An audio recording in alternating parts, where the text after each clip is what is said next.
Kira-kira bagaimana ya? Orang hidup tuh enggak boleh minta ujian. Jadi kita termasuk orang yang sombong kalau kita nantang ya.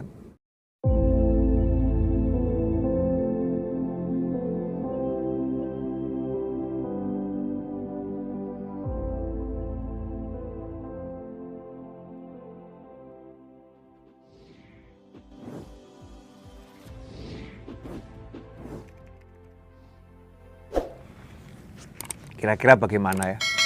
Orang hidup tuh enggak boleh minta ujian. Jadi kita termasuk orang yang sombong kalau kita nantang ya, minta diuji. Minta sakit enggak boleh. Enggak boleh minta sakit, enggak boleh minta diuji. Bahkan pernah guru saya itu ngomong, kalau doa jangan minta sabar. Nah, kalau kena musibah minta sabar, tapi kalau lagi doa sehat-sehat jangan minta sabar. Karena orang kalau minta sabar nanti akan diuji. Minta sabar kalau dikasih kan harus ada ujiannya. Ya, tapi kalau udah diuji ya sabar. Minta diberi kesabaran ya. Yang besar, sabar yang menyelamatkan dunia akhirat. Ikhwan rahimakumullah. Saat ini laju penyebaran COVID-19 di Jawa dan Bali khususnya, lajunya membuat nggak sedikit orang yang khawatir, nggak sedikit orang yang bingung. Nah, khawatir dan bingung itu kalau kita ikutin terus nanti kitanya jadi hidupnya nggak nyaman, nggak enak. Nomor satu, kita nggak usah bingung, nggak usah khawatir, tetapi harus berusaha yang terbaik dalam segala hal. Tim dokter sudah berusaha sebaik mungkin, tim medis berusaha sebaik mungkin, pemerintah berusaha sebaik mungkin, aparat berusaha sebaik mungkin, ya ahli ekonomi berusaha sebaik mungkin, ustadz, ya ulama juga harus berusaha sebaik mungkin di bidangnya. Nah, salah satu bidangnya ustadz sama ulama ini kan bukan ngatur ekonomi. Ini kalau ustadznya ngatur ekonomi, ngurusin ekonomi ya bukan ahlinya, nanti bisa justru jadi kehancuran. Tugas utama ustadz saat ini orang yang punya kelebihan ilmu, ya diberi Allah kelebihan ilmu, tugasnya adalah memberikan penjelasan, pencerahan kepada dirinya sendiri dan orang lain agar bisa mendapatkan ketenangan di dalam ujian, ketenangan di dalam musibah, ketenangan di dalam kondisi yang nggak enak. Kalau bahasa singkatnya, jangan panik. Ya, gimana tidak panik, gimana bisa tenang ya. Itu yang harus selalu disuarakan oleh para ulama. Sehingga pengobatan yang dijalankan oleh tim medis ya, pengobatan dijalankan oleh ahli-ahli kesehatan itu bisa maksimal. Kalau pasiennya tenang, kemudian masyarakat hidupnya tenang, maka semuanya akan jadi nyaman dan insya Allah akan jadi obat. Ya, akan jadi obat. Nah, termasuk saya belajar dari orang-orang yang ahli kesehatan. Penyakit ini, manusia dapat penyakit itu kan masuk ke tubuh atas izin Allah Ta'ala. Kalau nggak diizinkan Allah kan nggak bisa. Nah, penyakit yang ada di tubuh manusia ini sebetulnya tubuh manusia itu sudah diberi Allah Ta'ala kekuatan untuk menghadapi apa yang ada di alam. Tubuh manusia ini kuat ya. Allah kasih kekuatan luar biasa ya. Subhanallah, kita mau tadabbur sedikit tentang tubuh kita. Kalau kita mau kenal Allah, ya, man arafa nafsahu faqad arafa rabbah. Siapa yang mengenal dirinya, dia akan mengenal Tuhannya, mengenal Allah, penciptanya. Dikatakan rabbah, yang maha ngurusi dia. Jadi kalau dia kenal dirinya, dia akan mengenal Allah yang maha ngurusi dia. Coba salah satu guru saya ya, pernah ngomong begini. Yang dibuat manusia sekarang ini, kalau kita boleh pakai istilah dibuat manusia ya, bukan diciptakan ya, kreasinya manusia. Seperti misalnya meja atau kursi atau mobil. Kalau mobil itu ketatap sesuatu, terbentur sesuatu, catnya mengelupas, kemudian bodinya itu peok, ya, atau pesok, atau masuk ke dalam, ya, bahasa Jawanya peok ya. Nah, kalau bahasa Indonesianya apa? Apa Mas Seto? Penyok, penyok kelihatannya bukan bahasa Indonesia ya. Bahasa daerah yang di Indonesia kan. Kalau bahasa Indonesianya ya bagian yang masuk ke dalam. Nah, itu namanya pesok alias penyok. Gitu. Nanti cek di Kamus Besar Bahasa Indonesia. Daripada kita berdebat bahasa Indonesia atau bukan, kita cek di Kamus Besar Bahasa Indonesia. Nah, jangan gagal fokus ya, jangan fokus sama kursi goyang saya. Nah, ini emang nikmat ini, alhamdulillah duduk sama angin semilir di malam hari setelah hujan. Ya, jadi mobil tadi nggak akan kemudian jadi mulus catnya, nggak akan jadi kembali sempurna seperti sebelumnya bodinya, kecuali kalau kita bawa ke body repair. Di situ dipukul-pukul lagi dia, diatur sedemikian rupa kemudian dicat. Kayu yang kita gunakan untuk jadi kursi, kalau kayunya itu kena paku ya, luka gitu kayunya, cuil ya, kayunya cuil. Cuil ini bahasa Indonesia atau bahasa Jawa nih? Ngelupas itu bahasa Indonesia. Kalau cuil? Ngelupas sedikit. Mas Seto, ngelupas sedikit kata Mas Seto.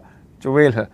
Nah, kalau cuil ini kayunya bisa enggak dia kayu itu terus tiba-tiba jadi utuh sendiri? Enggak bisa. Tapi subhanallah, tubuh manusia kena luka, tergores, kita diem, kita nggak ngapa-ngapain. Ya, kita nggak ngapa-ngapain, kita diem. Allah SWT kirimkan pasukan di tubuh kita ini bekerja tanpa kita perintah, tanpa kita suruh, tanpa kita awasi. Kita tinggal tidur, kita pergi, kita main dan sebagainya. Maka luka ini akan menutup dengan sendirinya. Tentunya butuh waktu, tapi menutup dengan sendirinya. Artinya tubuh manusia ini Allah beri kekuatan yang luar biasa.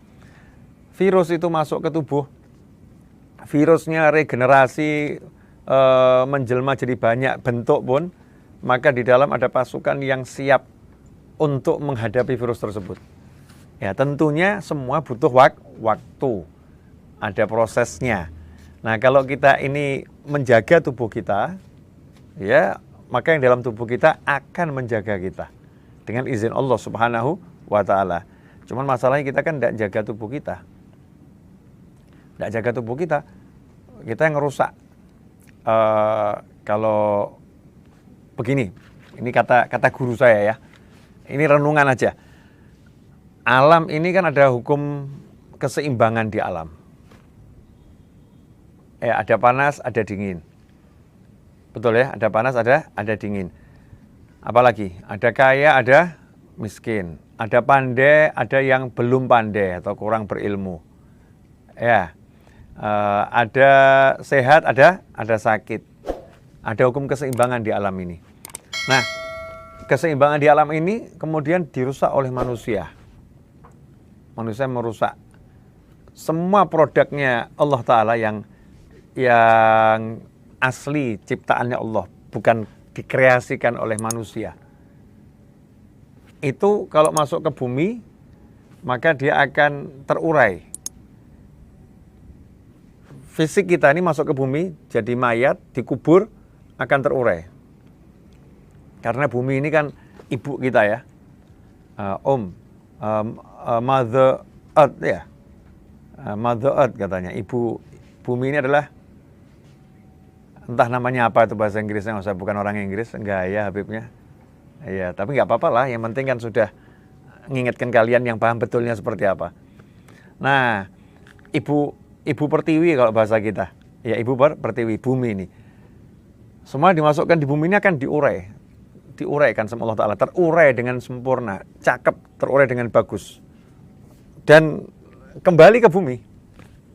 Dari situ kita diciptakan, dari situ kita akan dikembalikan, ya, dikembalikan ke situ, ke bumi. Kemudian nanti kita akan dikeluarkan dari bumi lagi. Terurai semuanya. Akan terurai dengan bagus. Tapi kreasinya manusia itu merusak kebanyakan. Allah udah bilang, malaikat udah ngasih informasi kan, akan membuat kerusakan di muka bumi, menumpahkan darah, buat kerusakan di muka bumi, kemudian pertumpahan darah itu manusia. Nah contohnya plastik yang dibuat manusia, plastik tuh kalau masuk ke bumi nggak terurai, nggak terurai. Nah manusia inilah yang merusak hukum keseimbangan alam. Karena keseimbangan alam ini dirusak, maka alamnya rusak. Nah itu kita bicara alam, jagat yang besar. Nah jangan lupa, kalau ada jagat yang besar, ada jagat yang kecil. Jagat yang kecil nih ya, tubuh kita nih. Tubuh kita ini jagat kecil. Bumi kecil. Semua yang masuk ke sini, kalau ini masih asli cipta masuk ke mulut kita ini, akan diuraikan oleh oleh perut kita ini, lambung ini akan menguraikannya dengan bagus, disalurkan. Yang nggak butuh akan dibuang. Ya, ada yang jadi keringat, ada yang jadi ya tadi itu kotoran, ya, ada yang jadi gizi, jadi vitamin, diserap dengan bagus oleh tubuh. Kalau yang masuk ini benar. Nah, kalau yang masuk nggak benar, sudah mulai kena minyak 5 liter, kemudian kena cabai 200 biji cabai, yang masuk nggak benar, bleng, nggak benar yang masuk, keseimbangan di tubuh ya tadi nggak terpenuhi, hukum keseimbangan alamnya rusak. Jadi tubuh kita rusak sendiri. Kalau tubuhnya sudah rusak, ya tubuhnya rusak, ya otomatis ya sama di alam ini rusak, ya terjadi banjir, macam-macam itu, tanah longsor, ya. Kalau tubuhnya rusak, ya terjadi tadi itu kolesterol, asam urat, darah tinggi, dan lain sebagainya. Nah, cara termudah, saya kayak pakar kesehatan ya, gaya. Nah, ini hasil belajar ini. Cara termudah untuk menjadikan tubuh ini kembali bisa menguraikan semuanya, ya kita atur pola makan. Makannya diberesin dulu, dibetulkan, konsumsi makanan-makanan yang bisa diuraikan oleh tubuh. Makan makanan yang bukan sampah gitu, bukan plastik yang dimakan, tapi makanan bisa diuraikan oleh tubuh. Ya wajar nafsu kita sesekali makan makanan yang junk food, sesekali wajar. Kalau setiap hari pagi siang sore malam ya tubuhnya rusak. Perbaiki tubuh ya dengan makan buah-buahan, sayur-mayur, dan semua tidak boleh berlebihan. Karena tubuh ini subhanallah ada keseimbangannya. Kalau kita minum susu berlebihan, tubuhnya bingung. Di tubuh itu sudah ada kaleknya ada kok. Jadi tubuhnya akan bingung. Dia harus buang kemana ini? Karena tubuh produksi obat, naudzubillah min dzalik, minum obat penenang, tubuhnya ya bingung. Di tubuh itu ada obat penenangnya kok, ada endorfin di tubuh itu, produksi dia. Manusia itu di tubuhnya udah lengkap, semuanya ada. Jadi yang rusak itu ya kita sendiri. Makanya kita kembalikan semua ke aturannya Allah Ta'ala lewat ilmunya Nabi Muhammad SAW. Makan ketika lapar, berhenti sebelum kenyang, sepertiga untuk makan, sepertiga untuk minum, sepertiga untuk nafas, makan yang baik, ya halalan thayyiban, yang halal yang thayyib. Karena itu kalau kita lihat makan Nabi SAW, Rasulullah makan loh, makan daging kambing ya makan, roti Rasulullah ya makan, roti gandum yang enak, kemudian labu, Nabi SAW makan labu, makan Rasulullah. Ya, kita ikuti caranya, sepertiga makan, sepertiga minum, sepertiga nafas. Ya, kita kan enggak sepertiga makan, sepertiga makan, minum bisa cari jalannya sendiri katanya. Nafas masih ada umur, kalau waktunya mati, Masya Allah. Ini namanya kita nggak ikuti syariat. Ya, ikuti syariat. Nah, kalau tubuh ini udah normal, tubuh kita penuhi ya seperti seharusnya, tidak berlebihan. Mau minum susu ya cukup aja, jangan banyak-banyak minum susu, karena di tubuh sudah produksi itu. Ya, obat penenang cukup bahagia. Di dalam tubuh udah ada obat penenang. Loh justru karena itu Beb, saya tidak bahagia maka minum obat penenang. Nggak usah tidur. Tidur nanti kamu sudah akan muncul penenang sendiri di tubuhmu ya. Istirahat yang cukup. Jangan dipaksakan diri. Jangan maksakan diri. Tubuh ini ada ukurannya, batasnya. Kalau dipaksakan terus ya jebol tubuhnya. Harus tahu kapan harus bilang stop, istirahat. Harus bisa karena ini tubuh kita amanah dari Allah Ta'ala, harus kita jaga. Nah, ikhwani rahimakumullah, kalau kita udah jaga seperti itu, kemudian ada virus A sampai Z, judulnya virus A, B sampai Z, masuk ke tubuh, biiznillah, masuk ke tubuh, ya tenang saja. Gimana?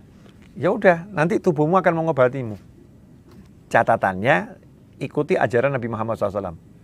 Makanannya bergizi, makanannya betul, ya istirahatnya betul, pikirannya tenang, hatinya senang, tubuh akan ngobati, istirahat cukup. Nah kalau tubuhnya sudah rusak, ya itu baru.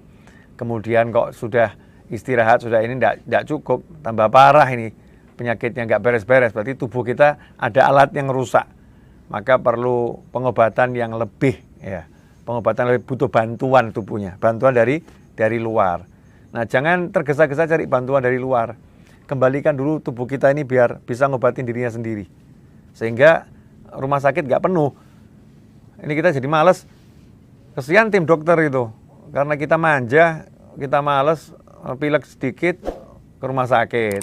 Batuk sedikit, rumah sakit. Ya kesian dokternya.